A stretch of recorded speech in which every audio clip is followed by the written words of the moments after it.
the NFL Top 100 made my night today. Even though I only got 3 predictions right, the only 3 guys I got right was Le'Veon Bell, Ezekiel Elliott, and Tom Brady, where their spots were going to be. But other than that, though, I am extremely happy for one reason only. So back in like early January, late December, I made a video that said that Matt Ryan is overrated, and I thought he was the third best quarterback in the league. And a ton of Falcons fans flooded this video. It was probably the entire Falcons fan base, or Matt Ryan made 60 different accounts to dislike the video.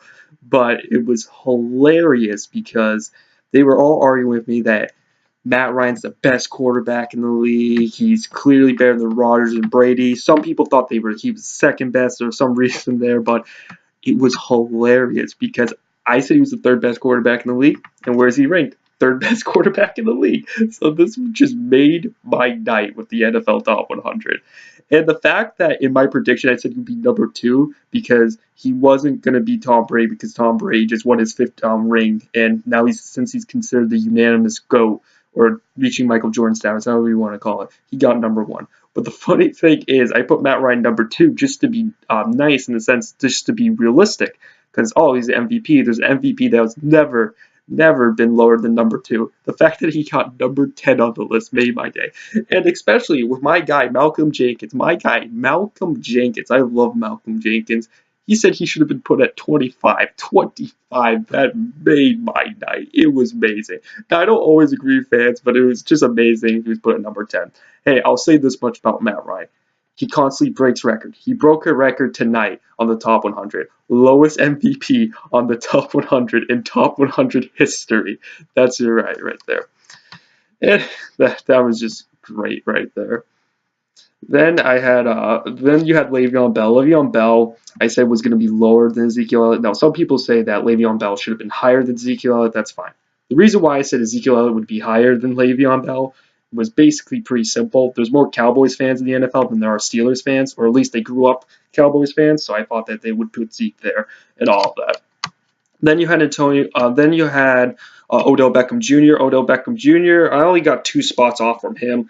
I'm not a big Odell Beckham Jr. fan, as you know. He's still a very good wide receiver in the league. I still don't think he's top 3. I think Larry Fitzgerald is much better and should be much higher on the list. And then, obviously, I covered Ezekiel Elliott. Then at number 6, I believe, was Aaron Rodgers. I thought Aaron Rodgers should have been a little bit higher on the list just because he had such a phenomenal run in the playoffs. Should have been much higher.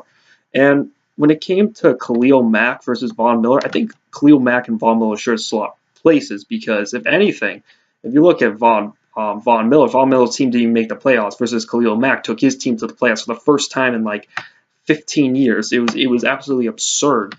And when I look at this, I just feel like they should have just switched simply. And then they put Julio Jones a little bit higher than expected. I think I put him like 2 spots lower, but I guess since he was such a freak athlete, but he didn't even have like that great of a record-breaking year.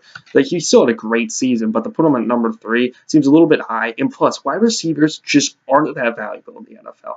Just not that valuable. And when I look at this, it's just it's kind of weird to see wide receivers rank so high. Well, it's not weird, but I don't think it does justice in the league because you don't really need wide receivers. Just aren't as important.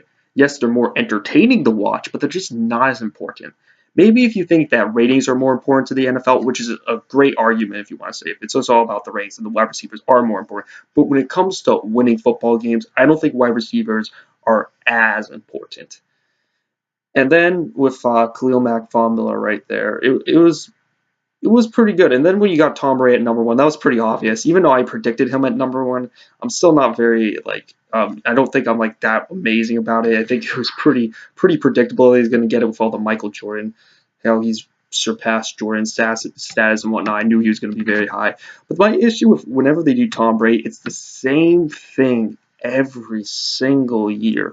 How about when you do the top 100, just tell me like a story you have with him, like personally, like where you met this guy or like you talked about, because we don't really know a lot about Tom Brady himself. So what I think about it is stop like saying like, oh, look, he did it on this 3rd down and 1, and look at what he did on a 4th down conversion. Like, I get that. And they had a big highlight video of him in the Super Bowl. I understand that. I guess that was new and that was more exciting. But overall, when I look at this, I just think that you should have some more personal stories, because just so like how he interacts with people or anything like that, not just like, oh, look at this play right here. I know Kirk Cousins had a story on like a third down one long term, but it's just not that. It's just not.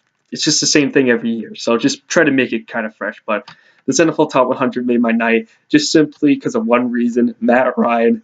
He broke a record tonight, Falcons fan, lowest MVP in the top 100 history. So that's totally a record that you want. It's well deserving. Of course, it goes to Matt Ryan.